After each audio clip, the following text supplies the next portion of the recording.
Hello everyone, स्वागत है आप सबका एक बार फिर से आपके अपने YouTube channel Himanshu talks and travel में। गाइज, आज के इस वीडियो में आपके साथ डिस्कस करने वाला हूँ कि किस तरीके से मैंने अपने टीचिंग प्रोफेशन की शुरुआत की और उस टाइम पे मैंने क्या क्या प्रॉब्लम फेस ऑफ की और किस तरीके से मेरी टीचिंग प्रोफेशन को स्टार्ट की और किस तरीके से मैं अब अपने टीचिंग प्रोफेशन को कंटिन्यू कर पा रहा हूँ। ये सारी चीज़ें आज के इस वीडियो में आपके साथ डिस्कस करने वाला हूँ और उम्मीद करता हूँ गाइस कि इस वीडियो से आपको भी कहीं ना कहीं कुछ मोटिवेशन मिलेगा और आप अपनी लाइफ में इस वीडियो से कुछ ना कुछ पॉजिटिव वाइब्स ले सकेंगे। अगर आपको वीडियो पसंद आती है तो गाइस प्लीज़ अपने फ्रेंड्स के साथ, फैमिली के साथ ज़रूर शेयर करिएगा ताकि उनको भी वो भी अपनी लाइफ में इस वीडियो की मदद से कुछ पॉजिटिव वाइब्स ला सकें। तो आइए करते हैं गाइस आज की वीडियो स्टार्ट करने से पहले गाइस, अगर आप हमारे चैनल पर नए हैं या आपने अभी तक हमारे चैनल को सब्सक्राइब नहीं किया है तो प्लीज़ सब्सक्राइब का बटन ज़रूर दबा दीजिए और साथ में आ रहे बेल आइकन के बटन को ज़रूर दबा दीजिए ताकि आपको हमारी वीडियो की नोटिफिकेशन टाइम टू टाइम मिलती रहेगी। तो आइए करते हैं गाइस आज की वीडियो स्टार्ट। तो अगर मैं बात करूँ गाइस अपने टीचिंग प्रोफेशन की, तो इसकी शुरुआत हुई थी 2014 में। उस टाइम पे गाइस मेरे पास कोई इनकम सोर्स था नहीं। तो 2014 में मैं एक मिडिल क्लास फैमिली से बिलोंग करता हूँ, तो उस टाइम पे मेरे पास कोई भी इनकम सोर्स नहीं था। तो मैंने सोचा कि अब क्या किया जाए कि मेरे पास कुछ ना कुछ इनकम सोर्स आए। तो मैंने सोचा कि पहले जॉब कर लूँ, बट जॉब करना मेरे लिए उस टाइम पे मुझे सही नहीं लगा क्योंकि मैं उससे पहले जब मैं सोच रहा था तो उससे पहले मैं 2-3 जॉब को छोड़ चुका था, कभी अपने एजुकेशन की वजह से और कभी कुछ पर्सनल रीजंस की वजह से। तो मैं मतलब किसी भी जॉब पे रुक के ढंग से काम नहीं कर पा रहा था। तो कह सकता हूँ कि उस टाइम पे job was not suitable for me क्योंकि मैं उसको प्रॉपर टाइम नहीं दे पा रहा था। तो मैंने सोचा कि यार जॉब तो मैं नहीं कर पाऊंगा अभी। तो मैंने सोचा कि क्या किया जाए जिससे कि मेरे पास कुछ ना कुछ इनकम सोर्स आए, क्योंकि इनकम का होना उस टाइम पे मेरे लिए बहुत ज़रूरी था। जैसा कि मैंने कहा कि मैं एक मिडिल क्लास फैमिली से बिलोंग करता हूँ, तो मैं अपने हर बेसिक नीड्स के लिए घर वालों के ऊपर डिपेंड नहीं रहना चाहता था। सो आई डिसाइडेड कि यार एक इंस्टीट्यूट खोलना चाहिए जहाँ पे मैं अपने बच्चों को पढ़ा सकूँ और वहाँ से कुछ इनकम आए ताकि मैं अपने बेसिक नीड्स को पूरा कर सकूँ। बट एट दैट टाइम मेरे पास कोई इतना फंड नहीं था कि मैं अपने इंस्टीट्यूट को ओपन कर सकूँ। सो आई थॉट कि मैं कहाँ से फंड जुटा सकता हूँ ताकि मैं अपने इंस्टीट्यूट को ओपन कर सकूँ।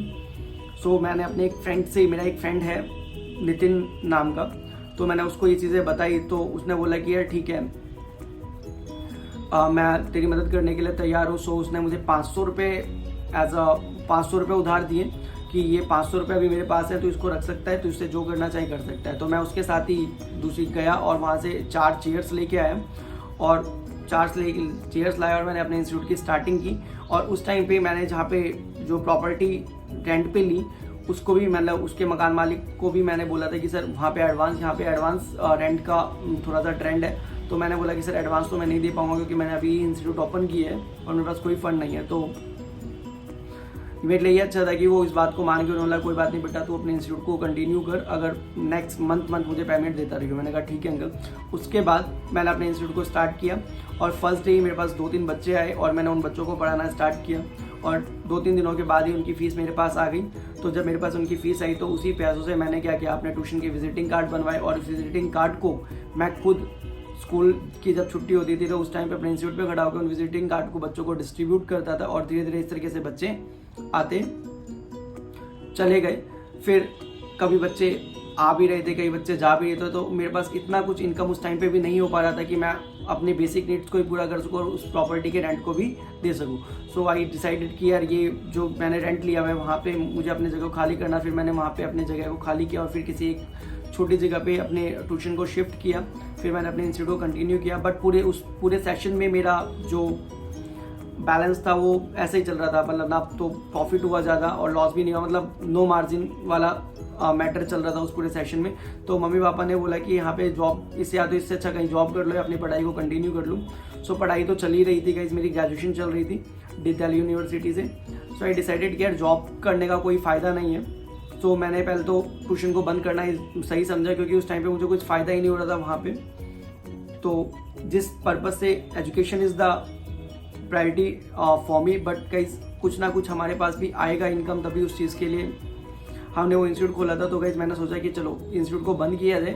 और जिस दिन मैं इंस्टीट्यूट को क्लोज कर रहा था और जिस दिन मैं अपने इंस्टीट्यूट में जो मेरा एक बोर्ड लगा हुआ था उस बोर्ड को जिस दिन मैं हटा रहा था कोइंसिडेंटली उसी दिन मुझे एक इंस्टीट्यूट से फ़ोन आया और उन्होंने बोला कि सर हमें एक टीचर की रिक्वायरमेंट है, क्या आप पढ़ाने के लिए इंटरेस्टेड है। मैंने वो तुरंत ही उनको बोल दिया हाँ सर बिल्कुल मैं इंटरेस्टेड हूँ। फिर मैं वहाँ पे गया और फिर मैंने वहाँ पे पढ़ाना स्टार्ट किया। वहाँ पे मैंने लगभग 6-7 महीने पढ़ाया और 6-7 महीने मैंने बहुत सारे बच्चों को पढ़ाया, वहाँ पे 100-200 बच्चों को पढ़ाया। But mid of the section जिनका भी इंस्टीट्यूट था उनके ऑनर ने उनके ऑनर के साथ मेरी कुछ कन्फ्लिक्शन हो गई पेमेंट को लेके। सो आई डिसाइडेड कि नहीं मुझे यहाँ पे अब नहीं कंटिन्यू करना है। बट उन्होंने बोला ठीक है सर, उन्होंने मुझे ज़्यादा प्रेशराइज नहीं किया। उन्होंने बोला कि ठीक है सर अगर आप कंटिन्यू करना चाहते हैं तो कर सकते हैं। बट आई डिनाइड कि नहीं सर अब मुझे यहाँ पे नहीं करना है। तो मैंने वहाँ से भी अपने जॉब को छोड़ दिया और फिर मैं उसी सिचुएशन में आ गया जिस सिचुएशन में मैंने अपने इंस्टीट्यूट की स्टार्टिंग की थी। मेरे पास फिर से अगेन कोई फंड नहीं था, क्योंकि जो 9-10 महीने मैंने जॉब किया उस टाइम पे मेरी जो बेसिक नीड्स थी उन चीज़ों को गैदर आउट करने में, उन चीज़ों को ही खरीदने में मैंने सारे अपने फंड्स वगैरह जो भी मैंने कमाए थे उन सब चीज़ों को स्पेंड आउट कर दिया था। तो अगेन मेरे पास अब कुछ भी बचा हुआ नहीं था। सो फिर इसलिए मैंने डिसाइड किया कि अब क्या किया जाए। सो ऐसे ही मेरे पास अब उस टाइम पे ना कोई होम ट्यूशन था क्योंकि मिड ऑफ द सेशन था, ना कोई ट्यूशन। मैंने 1-2 इंस्टीट्यूट पे ही बात की, बट जिस भी इंस्टीट्यूट में जा रहा था उनका भी यही उनके भी कुछ रूल्स एंड रेगुलेशंस थे कि हम mid of the session teacher को नहीं चेंज कर सकते। और जिन्होंने मुझे एग्री भी किया पढ़ाने के लिए, बट उनके कुछ प्रोविजन से जो मतलब मेरे लिए पॉसिबल नहीं था कि मैं उन चीज़ों को पूरा कर सकूँ। सो मैंने वहाँ पे किसी भी इंस्टीट्यूट को ज्वाइन नहीं किया। देन मैंने अपने एक दोस्त मैंने उसके साथ ये सारी चीज़ें शेयर की। तो हमारे सामने एक बिल्डिंग खाली थी। मैंने उस बिल्डिंग तो उस दोस्त ने बोला कि यार इस बिल्डिंग पे आप पता कर सकते हो अगर आपको इंस्टीट्यूट खोलना है तो। बट मेरे पास टाइम पे कोई फंड नहीं था। तो उसने बोला, तो मैंने बोला यार यहाँ पे जो भी रेंट वगैरह है वो मैं नहीं दे पाऊँगा।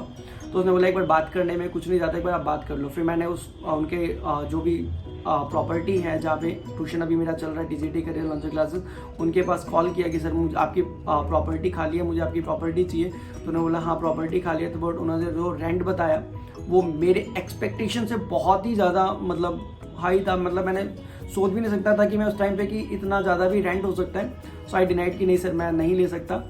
फिर उन्होंने उधर से पूछा कि आपको किस चीज़ के लिए प्रॉपर्टी चाहिए। तो मैंने बोला कि सर मुझे एक इंस्टीट्यूट खोलना है, बट जो रेंट है वो मैं अफोर्ड नहीं कर सकता, मेरे लिए काफ़ी ज़्यादा बड़ा अमाउंट है। तो उन्होंने बोला कि ठीक है अगर आप रेंट अफोर्ड नहीं कर सकते तो मुझे भी एक इंस्टीट्यूट खोलना है। तो ऐसा करते हैं कि हम दोनों मिलके ही इंस्टीट्यूट खोल देते हैं, जो भी चीज़ें होंगी हम बैठ के डिस्कस कर लेते हैं, उसको शेयर कर लेंगे। मैंने कहा ठीक है। फिर नेक्स्ट डे मैं वहाँ पे चला गया और फिर हमने चीज़ें डिस्कस की और फिर मैंने अपना इंस्टीट्यूट ओपन किया। बट वही चीज़ गाइस, मैंने इंस्टीट्यूट ओपन किया तो फिर इंस्टीट्यूट ओपन करने के बाद मैंने बताया जैसे कि मेरे पास कोई होम ट्यूशन नहीं था। मिड ऑफ द सेशन मैंने ट्यूशन छोड़ा था तो उस टाइम मेरे पास कोई बच्चे नहीं थे। सो पहले 3-4 महीने कोई बच्चे नहीं आए। ऐसे ही कभी 1 बच्चा, कभी 2 बच्चा, कभी 3 बच्चे, 4 बच्चे ऐसे ही आ रहे थे। सो कहीं ना कहीं अंदर से ना मैं अभी बिल्कुल टूट सा चुका था कि यार कैसे होगा, मतलब इतना पैसा भी नहीं आ रहा था कि मैं अपनी बेसिक नीड्स को पूरा कर सकूं। तो मुझे समझ में नहीं आ रहा था मैं क्या करूं, क्योंकि अब 4-5 महीने ही हुए हैं और जिनके साथ मैं अब ये कर रहा हूँ उनको मैं मना भी नहीं कर सकता कि अभी 5 महीने हुए हैं और मैं ट्यूशन छोड़ के ऐसे ही इंस्टीट्यूट छोड़ के इंस्टीट्यूट बंद कर दूँ। सो मैंने अपना सोचा कि थोड़ा सा पेशेंस रखते हैं और देखते हैं क्या होता है। धीरे धीरे मैंने कुछ बच्चे आ रहे थे उन्हीं को कंटिन्यू किया। फिर धीरे धीरे जब सेशन कंप्लीट हुआ फिर नए सेशन से अचानक से मेरे पास बच्चे आने स्टार्ट हुए और धीरे धीरे बच्चे आने स्टार्ट हो गए। तो फिर मैंने उनको पढ़ाना स्टार्ट किया। और सबसे बड़ी चीज़ क्या है, मैं उनमें जितने भी स्टूडेंट्स में से पढ़ के गए हैं उन सबको मैं थैंक यू कहना चाहूँगा कि उन्होंने मुझ पर ट्रस्ट किया, क्योंकि मैं खुद एक एवरेज स्टूडेंट था अपने स्टार्टिंग में। तो मुझे खुद में इतना मुझे खुद में इतना ट्रस्ट नहीं था कि मेरी टीचिंग क्वालिटी है कि मैं बच्चों को पढ़ा सकता हूँ, क्योंकि मैं खुद एक एवरेज स्टूडेंट था। But I am thankful to all students कि उन्होंने मुझ पर ट्रस्ट किया और उनके पेरेंट्स की कि उन्होंने मुझ पर ट्रस्ट किया और मेरे साथ बने रहे और मेरे साथ कंटिन्यू की। और आज के टाइम पे मैं 700 से 800 बच्चों को पढ़ा चुका हूँ और ये सब कुछ उन सबके ट्रस्ट की वजह से ही हो पाया है। तो गाइस जब मैंने ऐसे धीरे धीरे स्टार्ट की तो हमारा जो इंस्टीट्यूट है गाइस वो कंप्यूटर इंस्टीट्यूट भी है और बाकी एकेडमिक्स भी है और कॉम्पिटिटिव वगैरह भी पढ़ाते हैं। तो जब मैंने इंस्टीट्यूट स्टार्ट की फिर धीरे धीरे बच्चे, मैंने बोला जब सेशन स्टार्ट हुआ तो बच्चे आने स्टार्ट हो गए। बट उस टाइम मेरे पास इतना फंड नहीं था कि मैं कंप्यूटर खरीद सकूँ।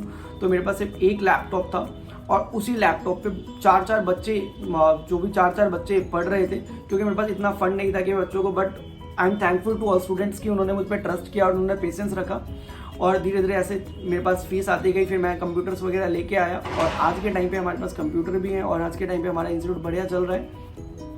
और ये सब कुछ सिर्फ, मैं ये नहीं कहता कि सिर्फ ये कुछ मेरे पेशेंस की वजह से हुआ है, बट कहते हैं ना कि अगर आपके अंदर कॉन्फिडेंस है और अगर आप किसी चीज़ को करने की इच्छा रखते हैं तो कहीं ना कहीं से रास्ता निकल ही आता है। और भगवान ने मेरी सुनी और स्टूडेंट्स ने मुझ पर ट्रस्ट किया, स्टूडेंट्स के पेरेंट्स ने मुझ पर ट्रस्ट किया और आज के टाइम पे मैं ज़िंदगी को कंटिन्यू कर पा रहा हूँ। और आज के टाइम पे मैं इतना है कि अपनी बेसिक नीड्स को पूरा कर पाता हूँ और अपने थोड़े छोटे मोटे जो घर के खर्चे उनको भी पूरा कर पा रहा हूँ। इवन मुझे अपने पेरेंट्स के सामने पैसे मांगने की अभी ज़रूरत नहीं पड़ रही है और अपने बेसिक नीड्स को पूरा कर पा रहा हूँ। और 700 से 800 बच्चों को मैं पढ़ा चुका हूँ और आगे भी ऐसे ही उम्मीद करता हूँ कि कंटिन्यू रहेगा मेरा टीचिंग प्रोफेशन। और सबसे बड़ी चीज़, जिन बच्चों को मैंने पढ़ाया उनसे जो प्यार मिला है वो मेरे लिए बहुत है और उनका जो सपोर्ट है, उम्मीद करता हूँ वो ऐसे ही मुझे सपोर्ट करते रहेंगे। और इस तरीके से अपना टीचिंग प्रोफेशन को कंटिन्यू किया। तो इन पूरी जर्नी में मुझे सिर्फ एक चीज़ समझ आई है गाइस, जो वो ये कि अगर आपने किसी चीज़ को करने का ठाना है तो प्लीज़ उससे पीछे मत हटिए। आपके सामने कुछ ऑब्स्टिकल्स आएंगे और वो ऑब्स्टिकल्स एक टाइम के बाद ना अपने आप ही वो ऑब्स्टिकल्स खत्म हो जाएंगे। आपको थोड़ा बहुत एफर्ट डालना है, आपको खुद उस ऑब्स्टिकल्स पे, ऐसा नहीं कि आपको खुद उसको पुश आउट करना है, वो अपने आप ही ऑब्स्टिकल्स हटते जाएंगे एक टाइम के बाद। बट आपको अपने जो आपने डिसीजन लिया है उस पर आपको टिका रहना है, ऐसा नहीं कि आप पीछे चले जाएंगे। क्योंकि अगर आप पीछे चले गए तो वो ऑब्स्टिकल्स तो हटेगी नहीं और आप फिर से अपने लाइफ में जितना आप पीछे गए, जितना अभी इतनी मेहनत करके आप आगे आए थे, उतना ही आप फिर पीछे चले जाएंगे। तो एक चीज़ मैंने डिसाइड की और ये चीज़ मेरे लिए सबसे जरूरी थी कि मैं पीछे नहीं हटा और भगवान ने मेरा साथ दिया और स्टूडेंट्स ने मुझ पर ट्रस्ट किया और दोस्तों ने भी मुझ पर कहीं ना कहीं मेरी मदद की। और मेरी लाइफ में कुछ ऐसे पर्सन्स, कुछ मेंबर्स आए जिन्होंने मुझ पर ट्रस्ट किया और मेरी लाइफ में सपोर्टिंग रोल अपनाया, उनका मैं बहुत थैंकफुल हूँ। तो गाइस एक चीज़ हमेशा ध्यान रखिएगा कि अपने कॉन्फिडेंस को कभी भी लो मत होने दीजिए। चाहे लोग कितना ही कुछ, कई लोगों ने मुझे सजेस्ट भी किया कि यार ट्यूशन बंद कर दो, आप खुद एक एवरेज स्टूडेंट हो, आप बच्चों को कैसे पढ़ाओगे, आप इतना रेंट कैसे अफोर्ड कर पा रहे हो और ये सब चीज़ें। बट मैंने उन चीज़ों को नेगलेक्ट किया और मैंने कोशिश की कि नहीं यार इसको कंटिन्यू रखते हैं, देखते हैं आगे क्या होता है। और आज के टाइम पे बढ़िया इंस्टीट्यूट चल रहा है भगवान की कृपा से और सब कुछ सही चल रहा है। स्टूडेंट का मुझमें बहुत बढ़िया ट्रस्ट बना हुआ है और आई होपफुली कि आगे भी स्टूडेंट मुझ पर ट्रस्ट करेंगे, उनके पेरेंट्स ऐसे ही ट्रस्ट करेंगे। तो गाइज एक चीज़ ध्यान रखनी है, प्लीज़ अपने कॉन्फिडेंस को कभी भी लो मत होने दीजिए। जो भी प्रॉब्लम्स आएंगी वो सब कुछ एक टाइम के बाद खत्म हो जाती हैं। जितने भी ऑब्स्टिकल्स आएंगे बस आपको आपको पेशेंस रखना है और आपको अपने ऊपर कॉन्फिडेंस होना चाहिए कि चीज़ें अपने आप, आपको ज़्यादा एफर्ट करने की जरूरत नहीं है। एक टाइम के बाद ऑब्स्टिकल्स अपने आप खत्म होने लग जाएंगे। बस आपको अपनी मेहनत में कोई कमी नहीं छोड़नी, आप कंटिन्यू अपनी मेहनत करते रहिए और वो ऑब्स्टिकल्स धीरे धीरे आपकी लाइफ से अपने आप ही हट जाएंगे और आप खुद ही रियलाइज करेंगे अरे यार ये तो कुछ भी नहीं था, इस पर तो मैंने एफर्ट भी नहीं किया और ऑब्स्टिकल्स खत्म हो गए, खामखा मैं इसके बारे में इतना सोच रहा था। तो गाइज ये हमारी मेरी पूरी टीचिंग जर्नी नहीं है। आई होप कि गाइज आपको भी अगर कोई प्रॉब्लम आती है लाइफ में तो आप भी इस वीडियो की मदद से आप अपने कॉन्फिडेंस को भी लो नहीं करेंगे। और प्लीज़ अगर आपको मेरे रिगार्डिंग कोई सजेशन देना है कि मुझे क्या करना चाहिए अपने इंस्टीट्यूट के रिगार्डिंग और अपने इंस्टीट्यूट को बढ़ाने के लिए, तो प्लीज़ कमेंट सेक्शन में ज़रूर कमेंट करिएगा। मैं कोशिश करूँगा आपके सजेशंस को पूरा करने के लिए। सो तब तक के लिए thanks for the watching guys, have a nice day.